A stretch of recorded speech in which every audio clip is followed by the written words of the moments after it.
selamat datang di podcastku. Podcastku ini pembahasannya nggak jauh-jauh dari masalah di sekitaran kita, dan isinya juga cerita-cerita yang mungkin sebagian dari kita mengalami hal yang sama. Harapannya, orang-orang yang mengalami dan nggak sempat cerita bisa merasa terwakilkan, dan yang belum mengalami bisa antisipasi supaya nggak mengalami, atau pahit-pahitnya ketika suatu saat mengalami udah nggak terlalu kaget. Gimana kabar hari ini? Menyenangkan, seru, exciting, atau malah sebaliknya? Semoga kalian semua bahagia selalu dengan apapun yang terjadi. Dan yang lagi sedih, ayo, udahan dulu sedihnya. Kalau masih capek, istirahat aja dulu. Tapi ingat, banyak hal membahagiakan di luaran sana yang belum kita dapetin. Apa nggak kepengen? Di sini ada yang lagi sakit? Buat yang lagi sakit, aku doain cepat sembuh dan selalu diberikan kesehatan setelahnya. Amin. Akhir-akhir ini sering banget ya kita dengar cerita-cerita teman kita yang terjebak di toxic relationship. Entah yang terjebak di toxic secara mental maupun fisik, ada aja cerita hal-hal seperti itu di sekeliling kita setiap harinya. Jujur, aku sendiri sampai jenuh buat tahu lagi tentang kisah-kisah seperti itu. Tapi ya, aku akan salah besar jika aku tidak mendengarkan cerita mereka yang terjebak di toxic relationship. Buat yang nggak tahu toxic relationship itu apa, aku kasih tahu sekilas yang aku pahami ya. Jadi, toxic relationship itu bisa dibilang sebuah hubungan yang beracun, toksin, menyakitkan bagi satu pihak. Intinya kayak hubungan yang nggak seimbang gitulah ya. Kalau yang kita tahu, cinta itu kan give and take, memberi dan menerima. Nah, toxic relationship ini tuh hubungan yang merugikan satu pihak gitu. Misalnya dirampas kebahagiaannya, kebebasannya, atau mungkin malah harta bendanya. Kali ini aku mau menceritakan kisah temanku sendiri yang pernah terjebak di toxic relationship. Aku bahas ceritanya udah izin kok sama dia, tapi nama aslinya aku samarkan ya. Sebut aja namanya Ruby. Dia asalnya dari Jawa Tengah. Dia ini tipikal cewek yang menurutku pemberani. Dia paham resiko dari apa yang bakalan dia ambil, tapi dia nggak takut ambil resiko itu. Sayangnya, keluarga besar dia termasuk keluarga yang terlalu mengatur anak, terutama anak perempuan. Dari sekolah sampai kerjaan dia terlalu dibatasi. Dan karena jiwa pemberaninya itu, dia nekat ambil kerjaan di daerah Jogja. Ruby ini tipikal orang yang nggak bisa jomblo barang sebulan. Karena faktor keluarga tentunya, di mana dia punya trust issue ke ayahnya, jadi dia mencoba mencari sosok ayah di dalam diri pasangannya. Someday dia dapet cowok. Kita sebut aja cowoknya ini Roy. Roy ini orang Jawa Timur, jadi awalnya itu mereka LDR.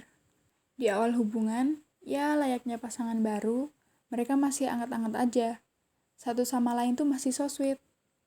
Yah, namanya juga ayang baru ya kan?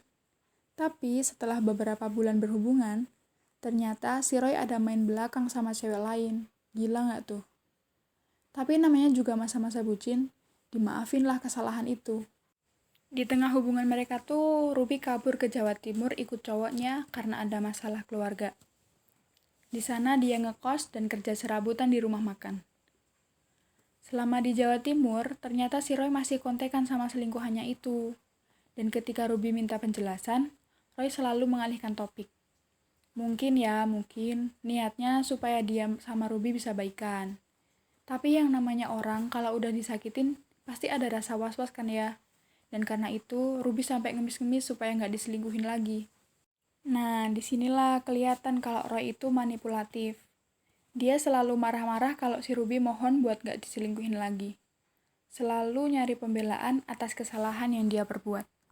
1,5 bulan kemudian, Ruby niat balik ke Jawa Tengah ke rumah orang tuanya. Sebelum balik ke Jawa Tengah, Ruby sama Roy mampir dulu ke rumah Roy. Ibunya welcome banget sama Ruby dan langsung cerita-cerita soal keluarganya. Pokoknya kalau dibayangin udah kayak mertua sama mantu yang udah akrab. Adem gitu rasanya waktu Ruby cerita ke aku. Tapi sayang banget, kan mereka dari Jawa Timur ke Jawa Tengah motoran. Nah, di tengah jalan, Ruby nemuin kontak cewek di status WA sama log panggilan WA Roy, di mana itu log panggilan keluar.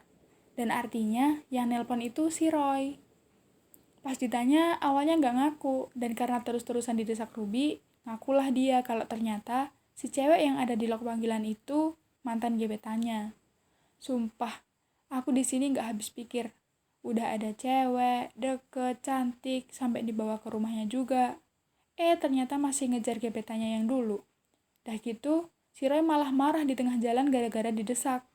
Katanya mau balik lagi ke rumah orang tuanya aja, gak jadi nganterin sampai Jawa Tengah. Tapi mungkin karena kasihan juga, Roy tetap nganterin Ruby sampai rumahnya. Gak lama setelah sampai rumah, Ruby pergi lagi ke Bogor buat kerja bareng saudaranya di sana. Nah, apakah dengan hubungan mereka yang LDR lagi bikin mereka ayem lagi kayak awal-awal? No, Roy selingkuh lagi. Sejak kejadian itu, Ruby dah mulai sering nunjukin kalau dia marah. Ya, siapa yang gak capek ya kan digituin mulu. Nah, karena inilah, Roy juga mulai sering ngasih kekerasan verbal ke Ruby. Contohnya, kalau Ruby lagi cerita soal masalah keluarga dia, si Roy selalu nyari kesalahan Ruby. Bukan support yang Roy kasih, tapi makian. Harusnya lo gini, harusnya lo gitu. Apa sih, gitu doang ngeluh, capek ya mati aja. Aku sendiri gak bisa bayangin misalnya kita lagi ada masalah yang tadinya cuma mau didengerin, malah jadi makin stres karena tanggapan orang yang kita ceritain kayak gitu. Hari-hari sebelum mereka putus, isinya cuma gelut terus.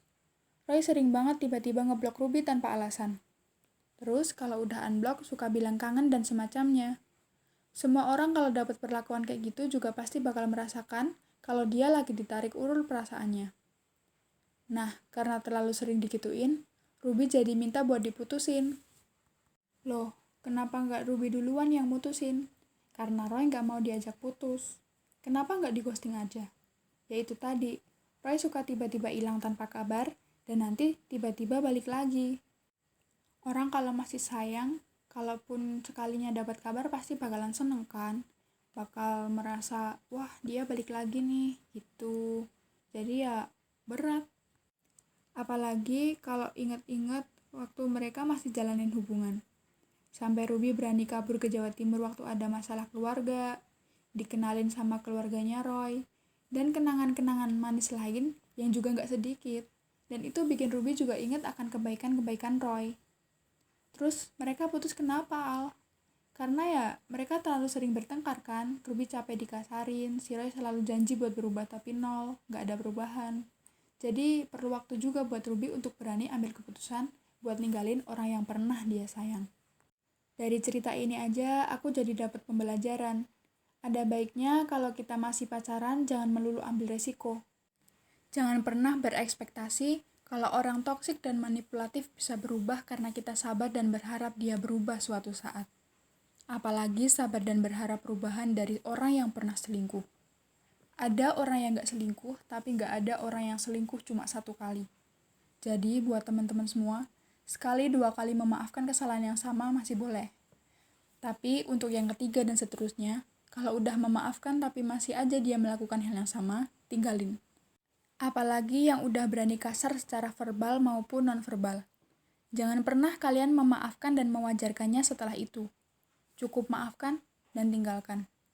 Sesakit apapun patah hati, kesehatan mental fisik kalian lebih penting. Biarin aja kita merasakan sakit karena kita memutuskan untuk pergi duluan. Setidaknya nggak ada orang lain lagi yang nambah-nambahin sakit yang kita rasain. Buat teman-teman di luaran sana, please kalau udah berhubungan, jagain. Dan jangan pernah jadi orang yang toksik buat orang lain. Oke guys, itu tadi sedikit cerita Ruby yang aku sampaikan ke kalian.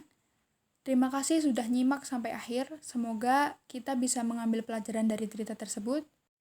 Stay safe, stay healthy, save your mental health, and see you next time.